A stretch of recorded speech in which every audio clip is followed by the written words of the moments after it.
રાપર તાલુકાનું સૌથી મોટું ગણાતું આડેસર ગામમાં એસટી બસ સ્ટેશનની સુવિધા નહીં હોવાના કારણે લોકો હેરાન પરેશાન થઈ ગયા છે. ઉપર આબ અને નીચે ધરતી જેવી હાલતમાં મુસાફરો પ્રવાસ કરી રહ્યા છે. રોજ 250 જેટલી એસટી બસોની અવરજવર છે, છતાં કાયમી બસ સ્ટેશનની સુવિધાનો સંપૂર્ણ અભાવ છે.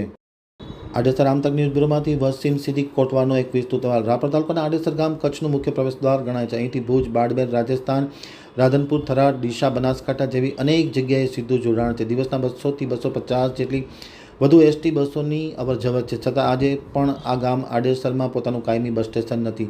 સરપંચ આવ્યા અને ગયા, 5 વર્ષ થયા, વર્ષો વીતી ગયા, નેતા બદલાયા, પરંતુ મુસાફરો એને છે અને પરિસ્થિતિ પણ એને છે. એસટી બસ સ્ટેશનની સુવિધા નહીં મળવાના કારણે ઉતારુઓ હેરાન પરેશાન થઈ ગયા છે. ક્યાંક ને ક્યાંક છાયાવાળી જગ્યાઓ નથી, બેસવાની સગવડ કે પીવાના પાણીની કોઈ વ્યવસ્થા નથી. ખાસ કરીને વરસાદમાં મુસાફરો ઉપર આબ અને નીચે ધરતી જેવી પરિસ્થિતિમાં કામ કરી રહ્યા છે, પોતાની મુસાફરી કરી રહ્યા છે.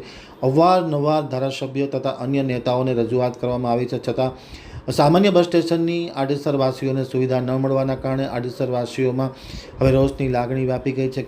માત્ર ને માત્ર લુખ્ખા આશ્વાસનથી આડેસરવાસીઓ કંટાળી ગયા છે. તાત્કાલિક અસરથી બસ સ્ટેશનની સુવિધા ઉપલબ્ધ થાય તે પ્રકારની માંગણીઓ કરવામાં આવી રહી છે.